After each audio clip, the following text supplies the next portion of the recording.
Good morning, 4th class. I am Madhvi, your Hindi teacher.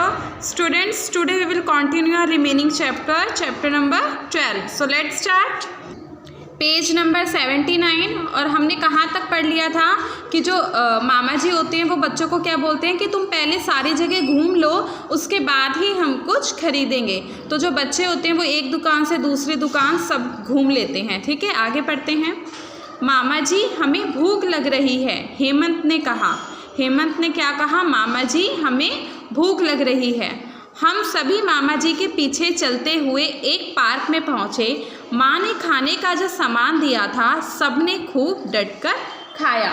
Hemant ने जब बोला कि हमें भूख लग रही है तो मामा जी जो थे उन्हें पार्क में ले गए और उनकी बच्चों की माँ ने कुछ खाने का सामान दिया था तो सभी बच्चों ने उसे खूब मज़े से डटकर खाया।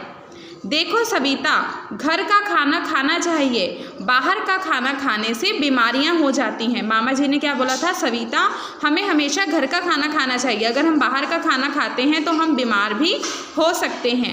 दस्त, हैजा, खांसी, जुखाम, बुखार मामा जी समझा रहे थे मगर हमें कुछ भी समझ में नहीं आ रहा था। जो मामा जी थे वो समझा रहे थे कि हमें बाहर का खाना नहीं करना चाहिए, ये नहीं करना चाहिए, वो नहीं करना चाहिए, लेकिन बच्चों को कुछ भी समझ में नहीं आ रहा था। अब कहाँ चलोगे बच्चों? मामा जी ने पूछा। मामा जी ने क्या पूछा? बच्चों अब कहाँ चलोगे?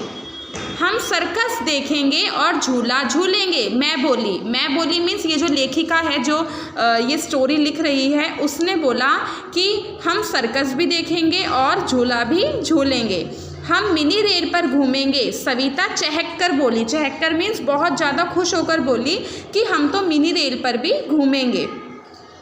बीच में बिजली चली गई तो झूले पर ऊपर से ही लटकी रह जाओगी, अगर झूला टूट गया तो हाथ टूट जाएंगे। और मिनी रेल, वह तो पैसे लूटने की चाल है।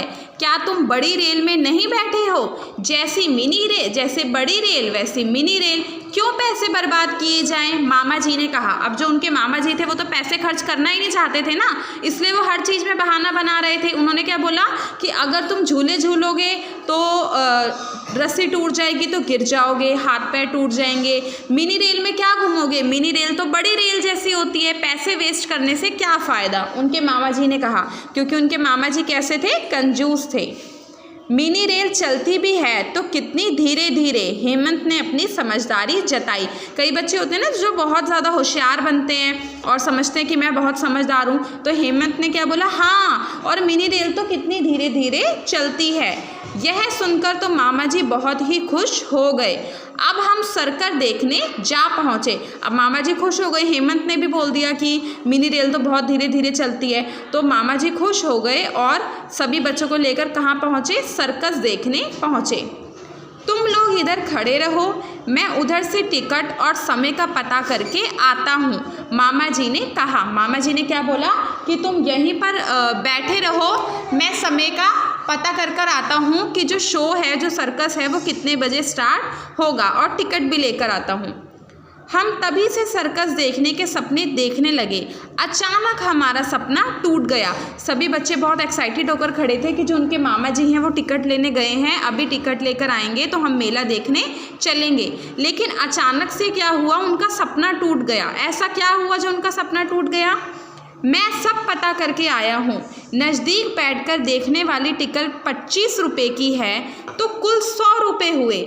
लेकिन एक भारी समस्या है, शो रात 9 बजे छूटेगा, ठंड के मारे कुल्फ़ी जम जाएगी, रास्ता सुनसान हो जाएगा, कोई चोर लुटेरा आ गया तो? मामा जी ने ऐसा कहकर हमारी उम्मीदों पर पानी फेर दिया।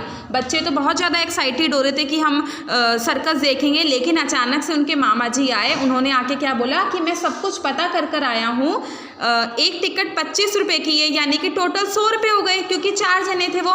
लेकिन एक समस्या ये है कि जो शो है वो रात को 9 बजे ख़त्म होगा और घर जाते जाते तो हमें बहुत देर हो जाएगी, और रास्ते में कोई चोर लुटेरा मिल गया फिर क्या करेंगे हम? और ठंड भी इतनी है, ठंड के मारे तो हमारी कुल्फ़ी जम जाएगी। जब मामा जी ने ऐसा कहा तो बच्चों की सारी उम्मीदों पर पानी फिर गया।